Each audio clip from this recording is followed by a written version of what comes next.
በጣም ስራ ይበዛብኛል ምንም እረፍት የሚባል ነገር የለኝም የተለየ ነገር ሆኖ ሳይሆን እኔ በቃ ሰዎቹን ማስከፋት አልፈልግም ኤልያስ ቆንጂት ይቅርታ ኤልያስ መልሼ ልደውልልህ አቤት ደህና መሸህ እግዚአብሔር ይመስገን አስጠበቅሽኝ እኮ በጣም ማለት ቀጠሮ አለን እንዴ ባንቀጣጠርስ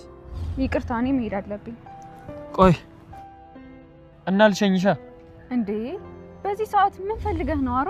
እያወራን ብንሄድ ምን ችግር አለው ችግር ሳይሆን ቶሎ ቤት መድረስ አለብኝ ይሄን ባክኮ መኪና ይዤ መጥቼ ሸኝሽ ነበር አሮን በሰላም ነው ግን እዚህ ጋር ይጠብቅኝ አዎ በሰላም እሺ ምንድነው አና እኔ ልቀርብሽ እየፈለኩ ለምን ትርቂኛለሽ ምን እያልክ ነው ከስሜ ውጭ ምንም የምታውቀው ነገር ሳይኖር እንዴት ነው ልትቀርበኝ የምትችለው ለምን ብንቀራረብ ችግር አለ እኔ ማንንም የመቅረብ ፍላጎት የለኝም አሁን ቤት እየደረስኩ ስለሆነ ተመለስ ይሄን ያህል ቅርብ ነው እንደ ቤትሽ አሁን ስለመሸብኝ ወደ ቤት መግባት አለብኝ ሰላም ደር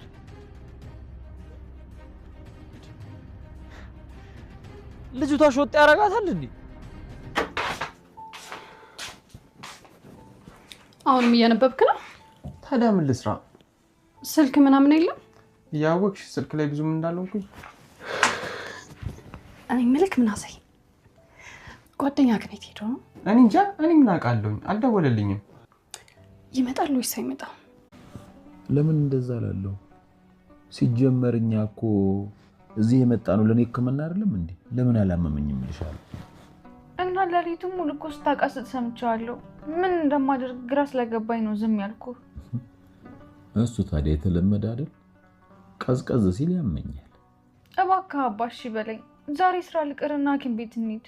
ዛሬ በጣም ደህና ነኝ እኔ ልጅ ባይሆን ከጠናብኝ እንሄዳለን እንደሱ ይሻላል አባ አዎ በሆነው ባልሆነው አንቺም አትጨነቂ መጨነቄማ እንዴት ይቀራል እኔ እኮ ጻል ልጅ አይደለሁ አሁን በይተንሽ ስራ እንዳይረፍድብሽ ተነሽ እሺ ካልክ ካመመ ግን አባ አሴር ሲመጣ ደውልልኝ እሺ አትጨነቂ አልኩሽ እኮ